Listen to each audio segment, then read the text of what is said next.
Toledo no es una ciudad construida sobre tierra, sino sobre capas de tiempo que se han solidificado.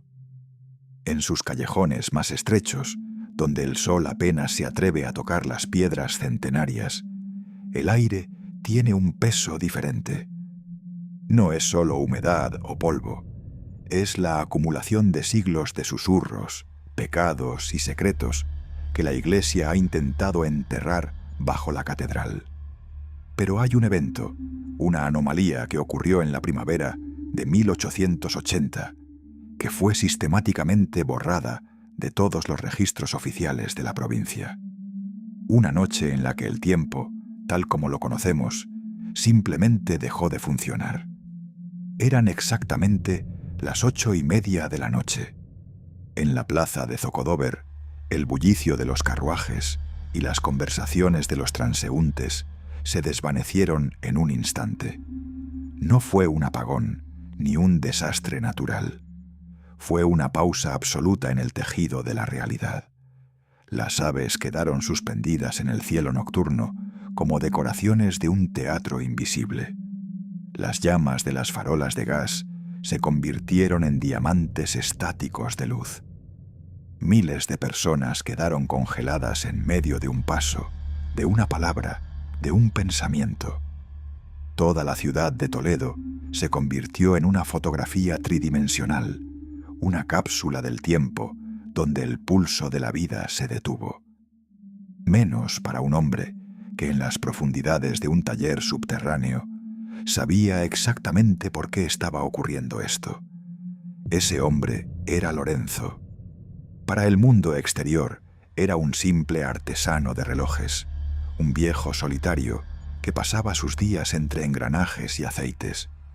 Pero Lorenzo poseía un conocimiento que se remontaba a los alquimistas árabes que una vez habitaron la ciudad. Sabía que el tiempo no es una línea recta, sino un fluido que puede ser manipulado, contenido y en manos equivocadas, drenado. En su mesa de trabajo, bajo la luz mortecina de una lámpara de aceite, descansaba un objeto que desafiaba toda lógica. Un cronómetro de plata, sin agujas, en cuyo centro giraba un remolino de mercurio luminoso. Lorenzo no estaba mirando un reloj, estaba mirando el motor de la existencia de Toledo. Y ese motor estaba a punto de colapsar.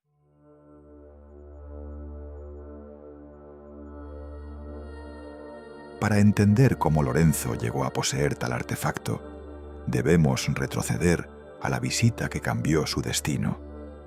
3 días antes de la gran pausa, una mujer llamada Isabel cruzó el umbral de su tienda. Vestía un traje de luto que parecía pertenecer a otra época, un encaje negro tan fino y antiguo que recordaba a las redes de una araña tejidas en un cementerio. Isabel no era una desconocida para el linaje de Lorenzo.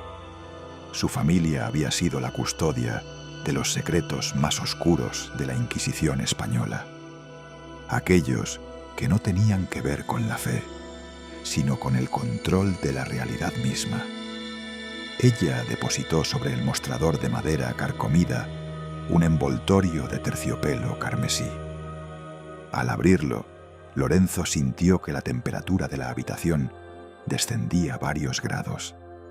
Era el cronómetro prohibido, una pieza de tecnología anacrónica que, según los rumores, había sido recuperada de un yacimiento visigodo antes de ser reclamada por los altos cargos del Santo Oficio. «El mecanismo se ha fracturado, Lorenzo», dijo ella con una voz que parecía resonar desde el fondo de un pozo. «Los segundos están escapando. Si no sellas la grieta, Toledo quedará atrapada en un bucle eterno de un solo instante». Lorenzo pasó las siguientes 72 horas en un estado de trance maníaco. Al desmontar el chasis de plata, sus ojos no encontraron resortes ni volantes de inercia comunes. En su lugar, vio una serie de cristales microscópicos que vibraban a una frecuencia inaudible. Cada cristal contenía un fragmento de memoria, un momento de la vida de alguien. Descubrió con horror que el dispositivo funcionaba como un parásito temporal. Se alimentaba de los segundos que la gente no notaba. Ese instante en que olvidas por qué entraste a una habitación. Ese momento de duda antes de cruzar la calle. El cronómetro estaba almacenando la vida de la ciudad para mantener algo más en funcionamiento, algo mucho más grande y terrible que un simple reloj.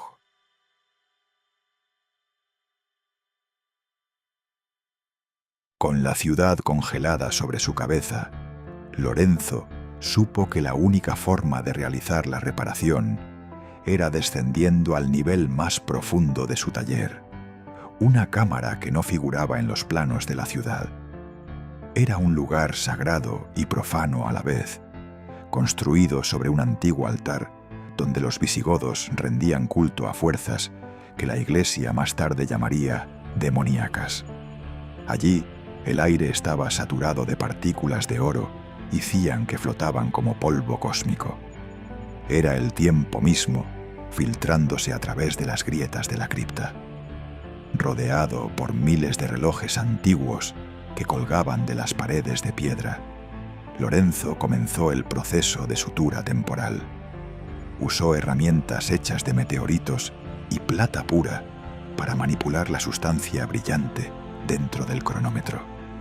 Cada vez que su herramienta tocaba el líquido, Lorenzo experimentaba visiones violentas.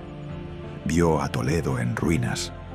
Vio ejércitos de sombras marchando por la plaza de Zocodover. Y lo más aterrador, se vio a sí mismo. No como el anciano que era, sino como un ser de metal, una entidad cuya carne se estaba convirtiendo gradualmente en bronce bajo el efecto de la radiación temporal. El Vanish Point, ese punto de no retorno que Lorenzo tanto temía, estaba ocurriendo en sus propios huesos. El cronómetro no solo necesitaba ser reparado, necesitaba un nuevo ánodo, un nuevo corazón que bombeara el tiempo de regreso a las calles. La anomalía no podía ser simplemente cerrada, tenía que ser habitada.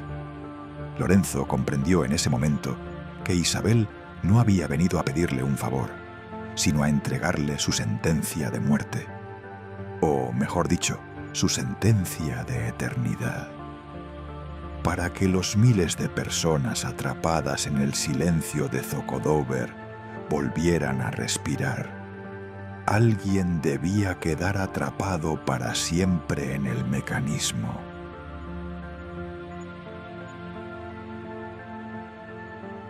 El proceso de transformación fue lento y agonizante. Mientras Lorenzo manipulaba los cristales de memoria para reinsertarlos en el tejido de la realidad, sintió cómo sus pies se anclaban al suelo de piedra, fundiéndose con el altar visigodo. Su piel comenzó a endurecerse, adquiriendo el tono verdoso y frío del bronce antiguo. Sus venas se transformaron en filamentos de cobre que transportaban no sangre, sino una corriente eléctrica cargada de eones de historia. Mateo, su pequeño nieto, que se había colado en el taller por curiosidad, observaba desde la rendija de la puerta con los ojos llenos de un terror inefable. El niño vio cómo su abuelo se convertía en una escultura viviente. Vio cómo la luz azul y dorada emanaba de los ojos de Lorenzo, proyectando en las paredes de la cripta la historia completa de España, desde las invasiones bárbaras hasta un futuro que aún hoy no hemos alcanzado. Lorenzo ya no hablaba. Su respiración se había convertido en un tic-tac rítmico que hacía vibrar los cimientos de la Catedral de Toledo. Estaba absorbiendo el colapso, sacrificando su humanidad para convertirse en el nuevo pilar del tiempo de la ciudad. A las 8:31, el cronómetro de plata lanzó una última onda de choque. Fue un suspiro invisible que recorrió cada calle, cada casa, cada rincón de Toledo. En la superficie, la vida regresó con una violencia repentina. Los pájaros continuaron su vuelo. Las personas terminaron sus frases sin saber que habían pasado eones en un segundo, y el flujo del tiempo volvió a su cauce normal. Pero en el sótano de la calle del locutorio, el silencio era ahora definitivo. Solo quedaba una estatua de bronce, arrodillada sobre un altar antiguo, con una mano extendida, como si intentara alcanzar algo que ya no estaba allí.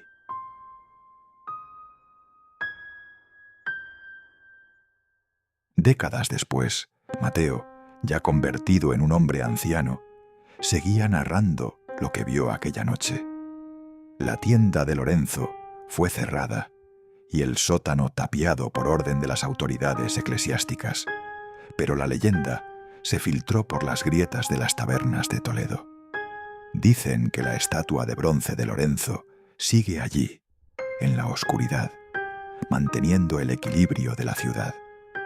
Dicen que cada vez que sientes que el tiempo vuela inexplicablemente, es porque Lorenzo está ajustando los engranajes del destino para evitar un nuevo colapso. La figura de Isabel nunca volvió a ser vista, aunque algunos afirman que una mujer de luto camina por Zocodover cada vez que hay un eclipse de luna, buscando al siguiente guardián. Porque el tiempo en Relatopia no es algo que poseemos, es algo que debemos. Y Lorenzo pagó nuestra deuda con su propia carne. Esta no es solo una historia de misterio, es una advertencia. Detrás de cada reloj que marca el paso de tu vida, hay una fuerza que prefiere permanecer en las sombras, alimentándose de tus segundos perdidos. Si visitas Toledo y sientes un escalofrío al pasar frente a un Duncan de antigüedades, no te detengas. No escuches el tic-tac que parece provenir de debajo de las piedras, porque una vez que entras en el tiempo de Lorenzo, ya no hay vuelta atrás. Gracias por acompañarme en este viaje por los archivos más oscuros de Relatopia. No olvides suscribirte para descubrir la verdad que la historia oficial ha intentado borrar. Y recuerda, mientras miras este video, alguien en algún lugar está recolectando los segundos que acabas de entregarle. Hasta la próxima leyenda, si es que el tiempo nos lo permite.